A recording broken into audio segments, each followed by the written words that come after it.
My name is Elizabeth Brown, and I was 35 years old at the time everything changed.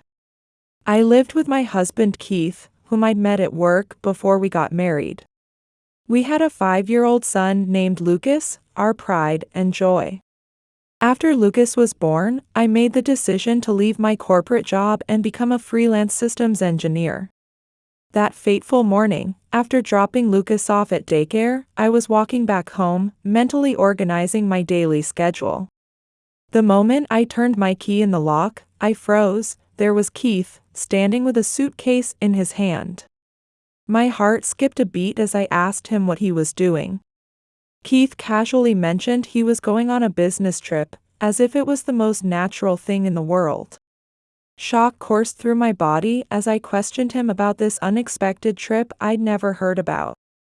With cold indifference, he told me he was heading to Singapore. My voice trembled as I exclaimed about the overseas destination. Keith's harsh response cut through me like ice as he snapped that I should stop asking questions, claiming he'd miss his flight.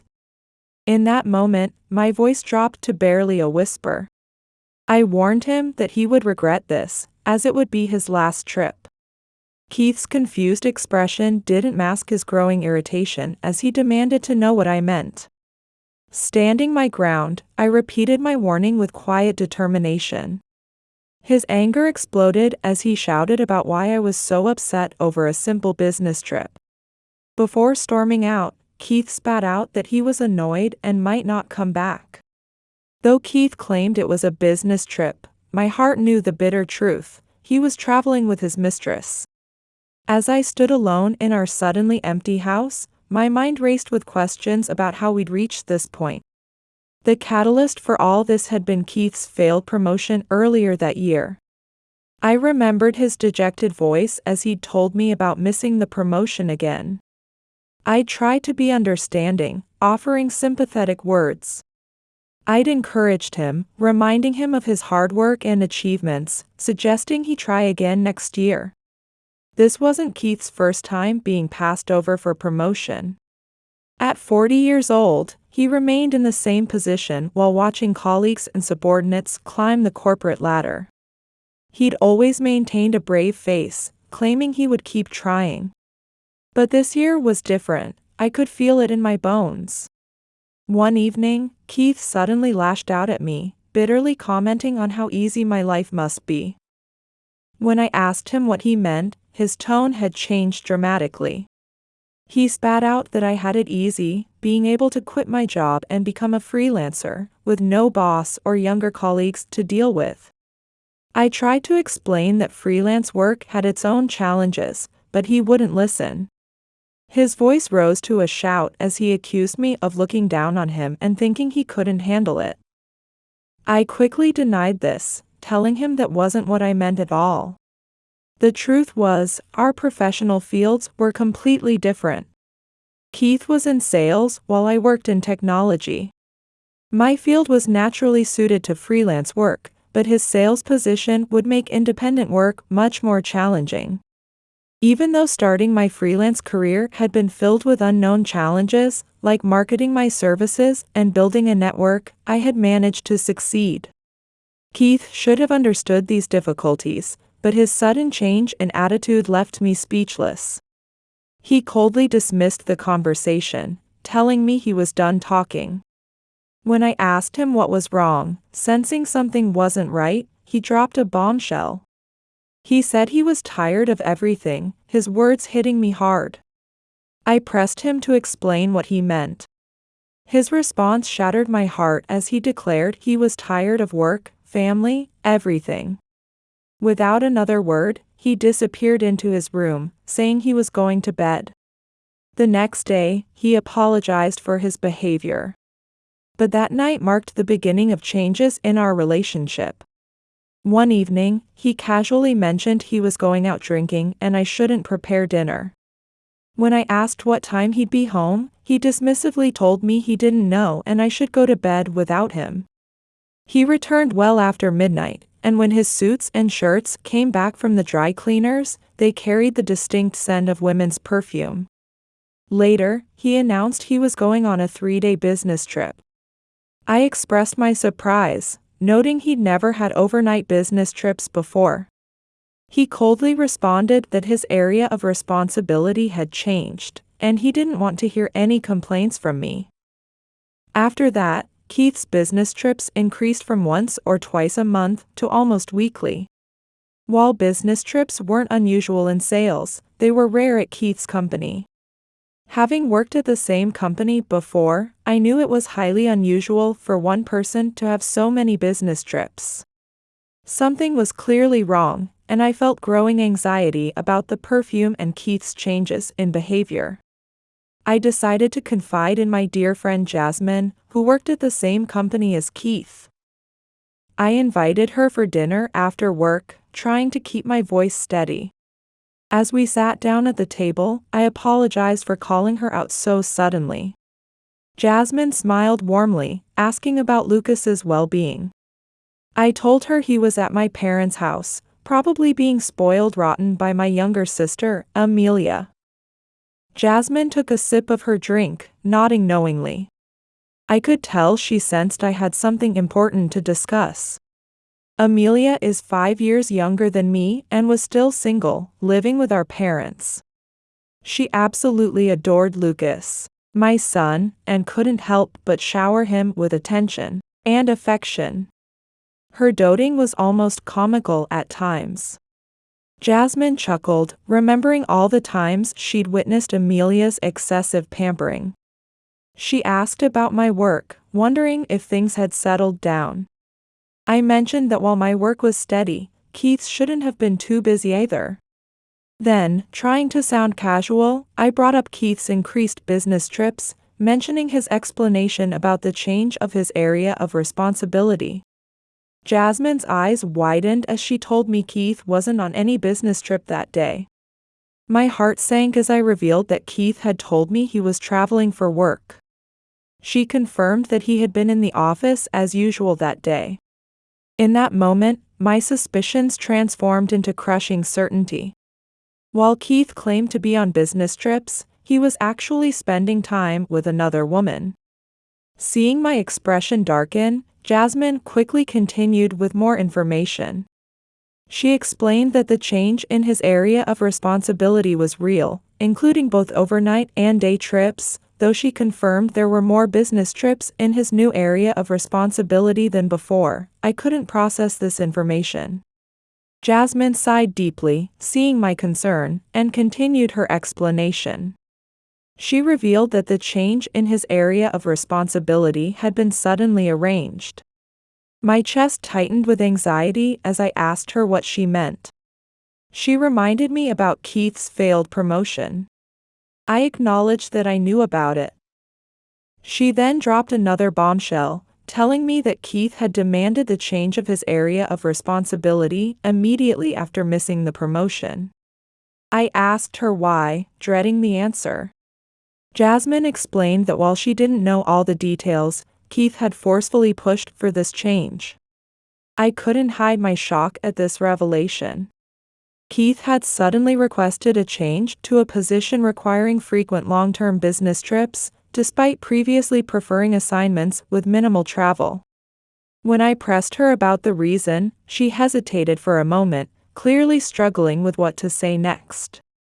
She asked if I was ready to hear more details, her voice filled with concern. I assured her I could handle whatever she needed to tell me. That's when she dropped the bombshell about a woman named Allison in that department. Jasmine strongly suspected there was something going on between them. Though I asked what she meant, my heart already knew the answer. She explained her belief that Keith had requested the transfer to be closer to Allison, as they were perhaps having an affair. When I pushed for more details, my voice trembling, Jasmine laid out all the evidence. She told me how everyone at the office had noticed their suspicious behavior, disappearing together into the file room, leaving for supposed phone calls and not returning until night, and being spotted at bars together long after work hours. My stomach dropped as I asked about the perfume I'd found on Keith's suits and shirts. Jasmine's eyes widened as she asked what I meant. I explained about the lingering scent on his clothes when he came home late. With shaking hands, I pulled out the handkerchief I'd taken from Keith's suit pocket. The perfume was still detectable. Jasmine immediately recognized it as Allison's signature expensive fragrance. My heart sank as the final piece of evidence confirmed what I'd feared. Jasmine gently acknowledged the painful truth we both now knew. I told her about Keith taking my car that very day, claiming he's away on another business trip. She was shocked to hear about my car, her eyes widening in disbelief. I explained how I'd found both my keys and car missing from their usual spots. Jasmine looked at me with a mixture of suspicion and intrigue, then made a bold suggestion. When I asked what she meant, my voice barely above a whisper. She revealed that she knew Allison's address and suggested we go check if Keith was really there. I agreed, knowing we needed to see the truth with our own eyes, and my car would be the proof if we found it there. Jasmine's determination strengthened as she declared we should go. She offered to drive since she had her car, and we quickly paid our dinner bill and headed to Allison's place. As we arrived, we spotted two familiar figures walking from a nearby parking lot toward the apartment building. What a coincidence! Jasmine exclaimed as we spotted them.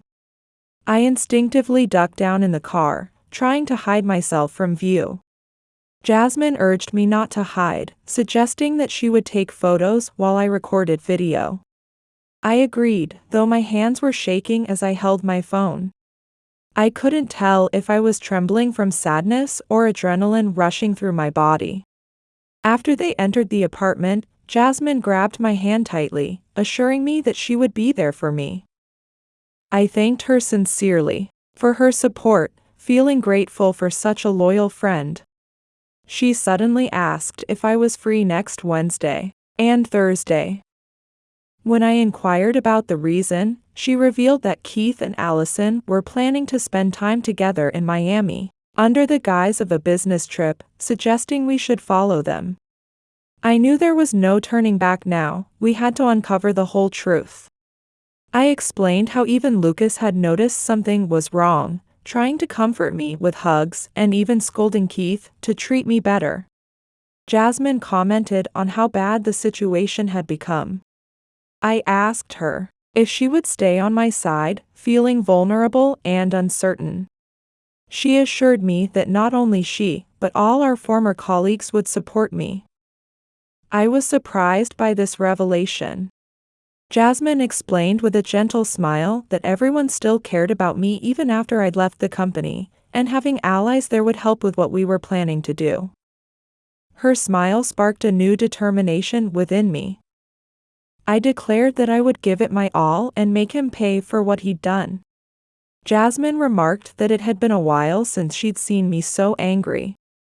I vented my frustration about how all his spending was directed toward another woman. When Jasmine asked if Keith was irresponsible with money, her surprise was evident. I explained that he had debts and couldn't manage his finances properly. All the credit cards and even our rental contract were in my name. Even the card he used was a family card under my account. Jasmine was shocked by this revelation and promised that they would help me, insisting I didn't need to tolerate such a man. She suggested we go to her place to plan our next moves. When I asked what she meant, feeling slightly confused, she firmly stated that we might find more evidence if we investigated, and insisted I stay at her place that night. I agreed, trying to maintain my composure despite the turmoil inside. We returned to Jasmine's house in her car, spending the entire night planning over whiskey. A month later, just hours after Keith had departed for Singapore at midnight, my phone rang. I couldn't help but smile when I saw the expected name on the screen. Clearing my throat before answering, I heard Keith's furious voice screaming on the other end. He was demanding to know why his credit card wasn't working, his voice so loud I had to hold the phone away from my ear. I feigned innocence, asking what he meant. Keith shouted that he couldn't make a payment and demanded to know if I had done something. I pretended to be confused, asking which card he was talking about. He angrily told me to stop playing dumb, referring to the family card I had given him. I calmly informed him that I had canceled it. His anger escalated as he demanded to know why. I replied matter-of-factly that it was no longer necessary. He yelled in disbelief, reminding me that he had been using it. I mentioned the luxury bags and wallets, noting that the credit card company had contacted me about sudden high charges. Confused, he asked what I meant about the credit card company's contact. I explained that the company had noticed suspicious activity due to sudden frequent high-value purchases on a previously inactive card. He asked in disbelief if this was true. I told him how I'd informed the company these weren't my purchases, and their investigation revealed that the items and locations matched receipts he had either discarded or left in his suit pockets, confirming it was him who was using the card. Keith fell silent, apparently shocked. I took advantage of his silence to continue. I pressed him about having the card canceled since I wasn't using it, asking if he had been using it for someone else. He stammered in confusion. I sarcastically asked about his new hobby of buying women's jewelry and bags. He fumbled for words, trying to deny it. I triumphantly reminded him that the card was in my name and the bills came to me, asking if he had any complaints about my decision to cancel it. He protested, asking how he would manage expenses for food and other necessities. I dismissively replied that I didn't want to hear his excuses, especially about his so-called business trip. I told him to enjoy his final date. He was bewildered by my words. I casually added that his phone service would soon be disconnected too, suggesting he buy a new SIM card. "What?" he exclaimed, clearly unable to comprehend the situation. I said goodbye and abruptly hung up, blocking his number immediately. As I stared at the moving boxes before me, I wondered how long it would take him to try contacting me again. The truth was, I had moved out right after Keith left for his so-called business trip. Jasmine had already informed me about Keith's plans to travel abroad with his mistress. When I asked her if they were really planning to go overseas together, my voice was trembling with disbelief. She confirmed that he had purchased 2 tickets to Singapore using my family credit card, and the dates perfectly matched his vacation schedule. She added that she'd even found his hidden guidebook, which confirmed everything. I couldn't believe his stupidity in using his wife's family card for such a thing. I told Jasmine my plan, to complete the move while he was away. She was shocked to learn that the house was in my name. I confirmed this, adding that the car was also mine. Her surprise grew when she heard about the car. I explained that even the phone contract was in my name, and I intended to take care of everything while he was enjoying his trip with his mistress. I showed Jasmine the divorce papers I'd found in his suit pocket just days before. She was outraged, questioning what kind of person would keep such papers in their suit pocket. I responded firmly that his careless behavior showed he wasn't thinking clearly, and if he was this determined to end things, I would act accordingly, leaving him no room to complain. Jasmine nodded in agreement. I declared my intention to settle everything at once. Even now, remembering the day I found those divorce papers sends a chill through my body, my mind consumed by all that had transpired. Though moving and unpacking during the day was exhausting, I managed to at least complete Lucas's room that same day. The following day was Saturday, and Amelia was coming to help with the move and cleaning. She had offered to take care of Lucas, which would allow me to focus on other tasks.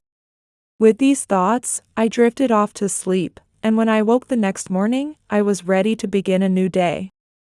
That night, just as I was finally catching my breath, the phone rang again.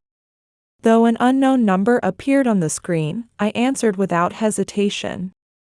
I remarked that he was quicker than I'd expected. Keith responded with confusion. I said sarcastically that I hadn't expected him to get a new SIM card so quickly. He shot back sharply, telling me not to underestimate him, and demanding to know why I had canceled the phone contract. I played innocent, pretending not to understand. How dare you claim any rights when you're in Singapore with your mistress under the pretense of a business trip? I confronted him directly. Keith desperately tried to defend himself, insisting it was just a business trip. I coldly replied that he should stop making excuses, as I knew everything. His voice shaking, he asked how I knew all of this. I explained that he had been too careless, telling him how Jasmine had verified his vacation days and business trip schedule, and how easily I could trace everything since he'd bought the plane tickets with my family card. I challenged him about the hidden Singapore guidebook, demanding to know why he needed to lie about traveling with his mistress. I added that I even knew about his other lies, including staying at his mother's house during fake business trips. After a long silence, he whispered, "Oh God," under his breath. I pressed him about Allison Smith, his subordinate who had joined the company after I left and lived in the neighboring town. He asked in disbelief how I knew about her. I reminded him that I used to work at his company, revealing that I had gathered information from Jasmine, former colleagues, and my old supervisor about how he had forced a change in his area of responsibility to work with her, their frequent disappearances during work hours, and their regular meetings at bars near the office. He muttered, "Oh no," in shock. I mercilessly continued, telling him that Jasmine knew Allison's address and we had witnessed them entering her apartment together. Keith shouted in disbelief. I explained how we had seen him park my car near her apartment and walk in casually, and that we had collected photo and video evidence, making his excuses futile. He finally managed to ask what I was doing. He must have never dreamed I would discover so much. He probably thought he could keep his overseas trip a secret. But now, his plans had completely fallen apart. I added that even Lucas had noticed what was happening. Keith asked in disbelief how Lucas could possibly know. I firmly replied that it was his own fault. I reminded him that he let Lucas play with his phone at home. He tried to deny reality, claiming Lucas couldn't read yet. I quietly asked him how old he thought Lucas was, reminding him that at 5 years old, our son could not only read the alphabet but also write and read simple sentences. I continued, asking if he really thought he hadn't been caught. Lucas had sensed something was wrong between us. Though he hadn't told me directly, he had confided in Amelia at my parents' house. I never expected Lucas to tell Amelia such things, but he had been keenly aware. Even on the day I left Lucas with my parents to meet Jasmine, he had told Amelia something shocking. I anxiously asked Amelia if Lucas was already asleep. She gently replied, trying not to worry me, that he seemed unsettled and had mentioned that Daddy and Mommy weren't getting along. My stomach tightened as I processed this information. Amelia continued, revealing that Lucas had seen messages where his father had professed his love to someone named Allison. I asked in disbelief who Allison was, though deep down I already knew. She explained that while playing with Keith's phone, Lucas had seen multiple incoming messages from this woman. Though dreading the answer, I couldn't help but ask what the messages had said. Amelia repeated the words Lucas had read, messages about having a wonderful time, being eager to meet again, and declarations of love. I felt my world spinning as I tried to comprehend this revelation. Amelia added that the messages were still coming, and Lucas had noticed me crying sometimes and his father's constant anger. The shock left me speechless. I had never imagined Lucas was so aware of what was happening. This realization strengthened my resolve to end things with Keith. I couldn't allow this betrayer to hurt Lucas any further. As a mother, I knew with absolute certainty this was the right decision. I admitted that I was prepared for Lucas to hate me for this. Keith demanded to know what I had done. I coldly told him it was none of his business. He added dismissively that he just wanted to enjoy his life. I told him to do whatever he wanted. I firmly stated that I had already filed for divorce. With an icy tone, I asked if this wasn't what he had wanted. He asked in obvious confusion what I meant. I explained that I had found the signed divorce papers in his suit pocket and had completed my portion before submitting them that day. Keith shouted in denial through the phone. His voice was filled with unprecedented rage. His endless angry shouts continued to echo through the phone. As I wondered why I had to endure such verbal abuse, I switched the phone to speaker mode. I warned him that I would hang up if he didn't quiet down, which finally silenced him. He asked if I had really filed the papers, finally seeming to grasp the gravity of the situation. I responded emotionlessly that I had filed first thing in the morning, and we had been legally separated for half a day. He muttered, "Oh God," as reality finally seemed to sink in. I added sarcastically, asking if this wasn't what he wanted, questioning why he had kept signed divorce papers in his suit pocket, and remarking on how foolish he was not to notice they were missing. He growled at me to shut up, unable to contain his anger. I continued mercilessly, telling him I had just fulfilled his wishes. Didn't he want to be with Allison? The canceled cards and phone contract were part of the package. Shouldn't he be grateful?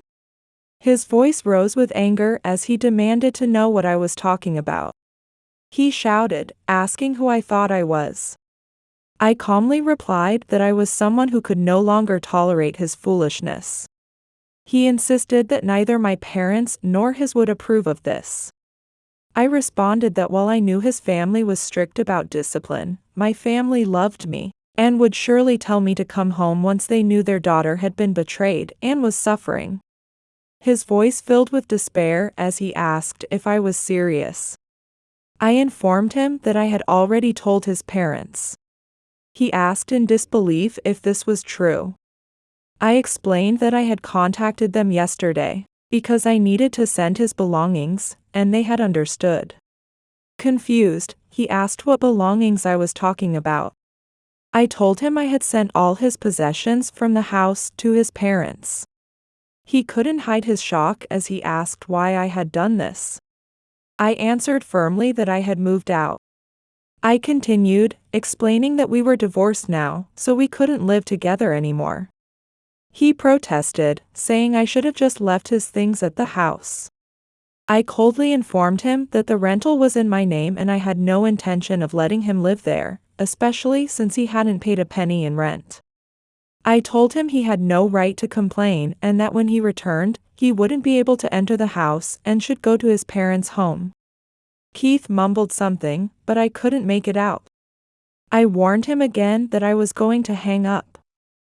That's when he made his final confession, his voice trembling as he admitted he couldn't return to America. I exclaimed in confusion, asking what he meant.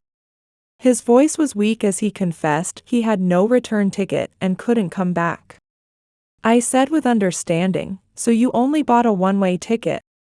He finally revealed the truth. He had been afraid of the high expenses being discovered.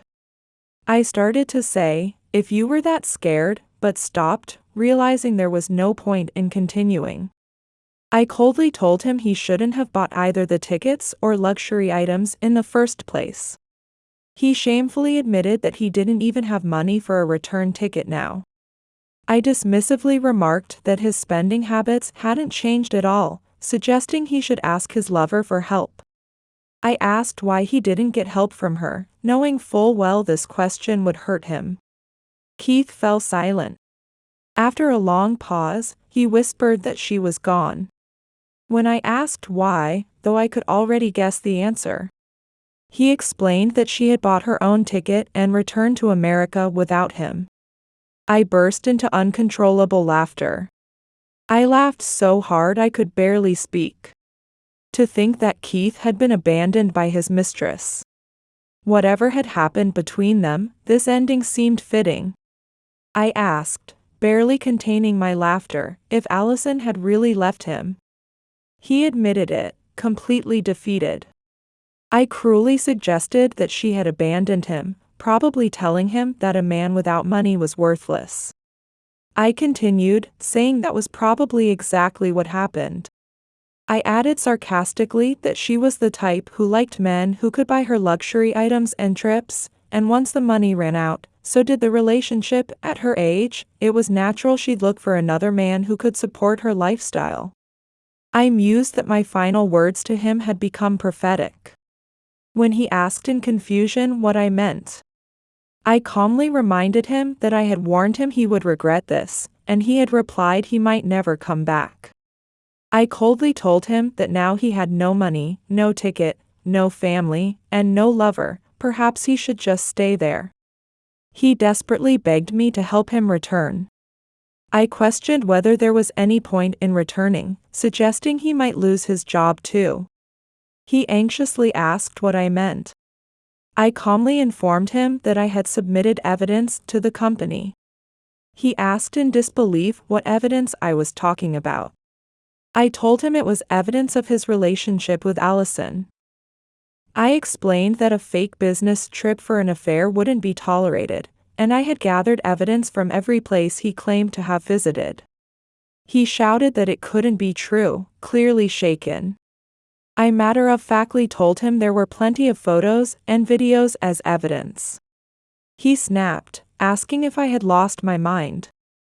I firmly replied that he was the crazy one, betraying his family and drowning in selfish desires. When he attempted a desperate apology, I cut him off coldly. I warned him that it was too late for apologies, and both he and Allison would have to take full responsibility. He asked fearfully what I meant by full responsibility. I informed him about responsibilities to family, company, and society, adding that he would have to repay all the money he had fraudulently spent on my card, and everything would proceed through lawyers from now on. He exclaimed in shock. I coldly reminded him he had no right whatsoever to complain, telling him this was all the consequence of his own actions, and he needed to figure out how to get back home by himself. Feeling there was absolutely nothing left to say between us, I hung up the phone and blocked his number again immediately. Later, I heard through mutual acquaintances that Keith had somehow managed to return to America. Many significant things happened in our lives after that difficult period. Today, I'm hosting a small, intimate gathering at my new home, enjoying a peaceful and leisurely weekend lunch with close friends.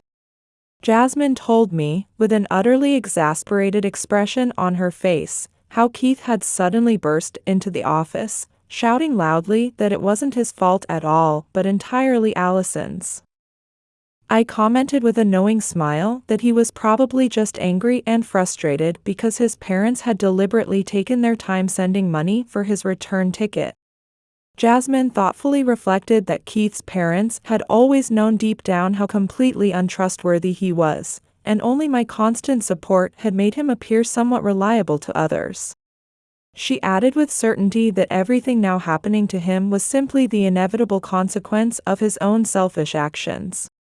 I mentioned how his deeply ashamed parents couldn't stop repeatedly apologizing when I contacted them about the divorce proceedings.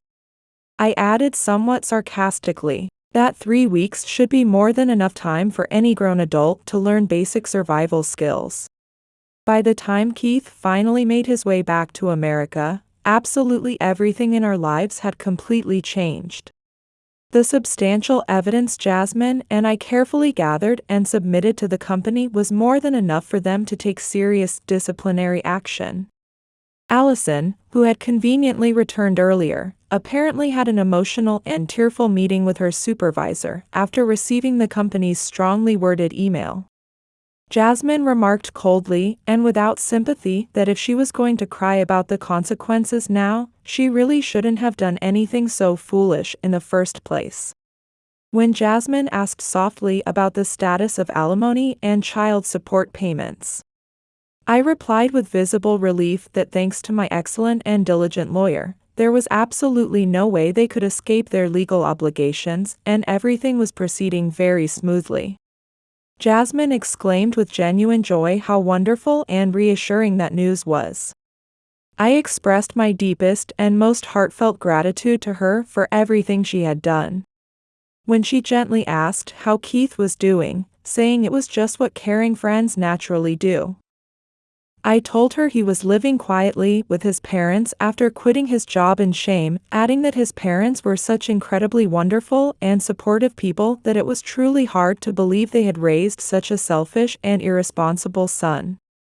Jasmine nodded sympathetically, saying she had often thought exactly the same thing herself.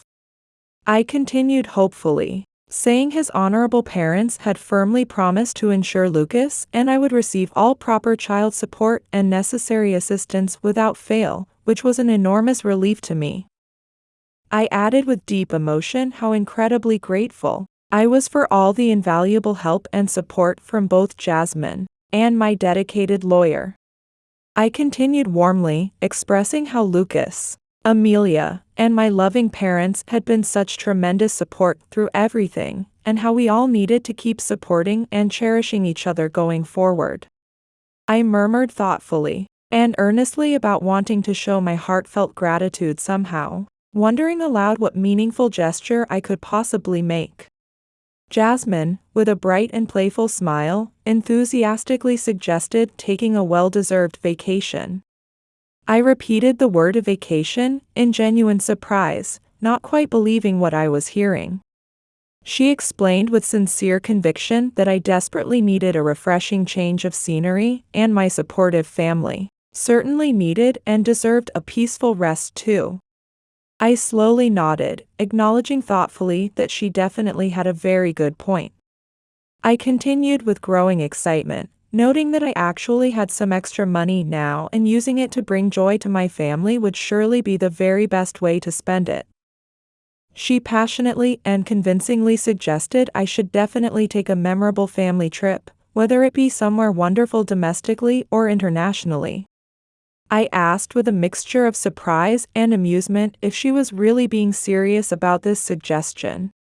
She firmly assured me she was completely serious, warmly encouraging me that I should definitely do something truly special and meaningful now that I had finally shed all my unnecessary emotional burdens. I thought deeply about her suggestion and gradually came to agree that she had an excellent point.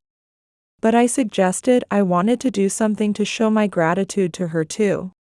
She smiled, saying she just wanted to see me return to being the happy Elizabeth she knew.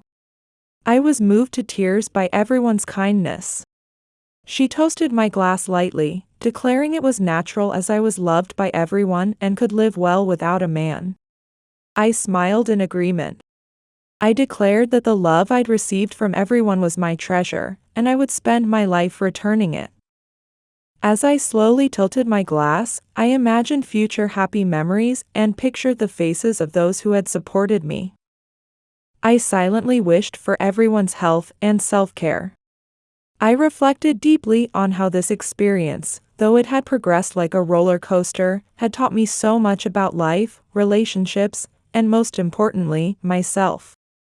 Have you ever felt the world crumbling around you? And then suddenly discovered strength hidden within yourself? For me, that time is now, my first divorce, a fresh start in life. It wasn't easy. I don't want this story to be a sad one, nor do I want it to end as just a lesson learned.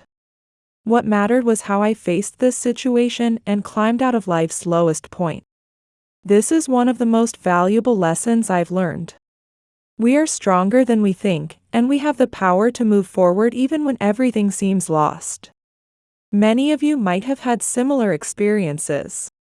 Even if it wasn't a partner's infidelity, perhaps you felt everything was questionable through betrayal, loss, or other life trials.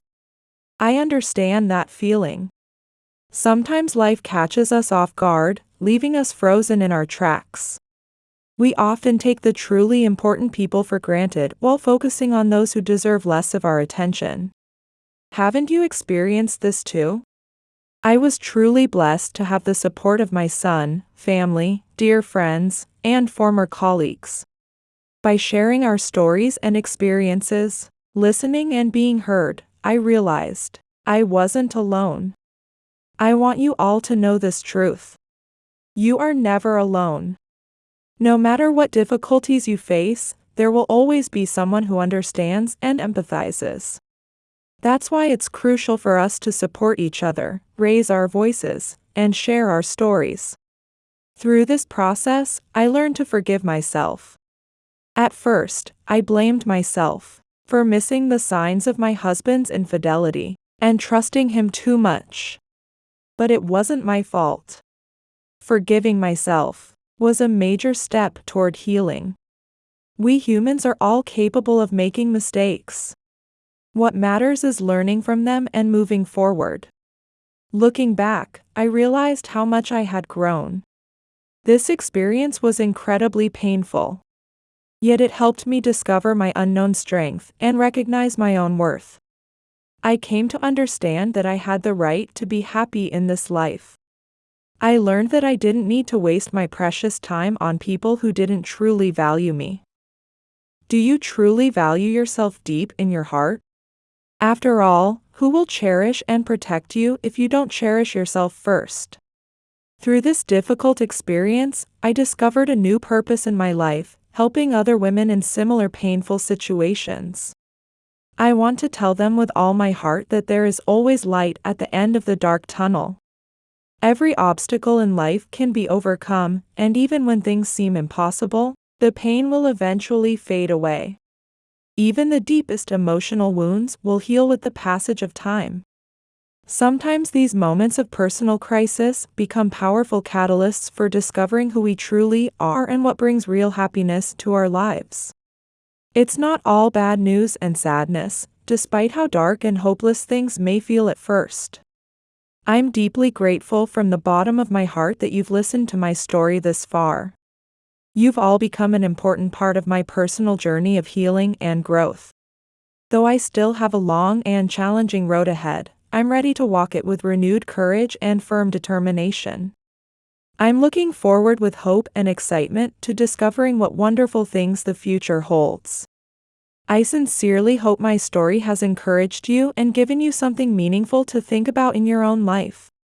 Please always remember that no matter what challenges you face in life, you are strong, capable, and worthy of true happiness. I would love to hear your own personal stories and experiences someday soon. Finally, with my deepest and most heartfelt gratitude to all of you. Thank you, truly and sincerely, from the very bottom of my heart. Until we meet again, take good care of yourselves.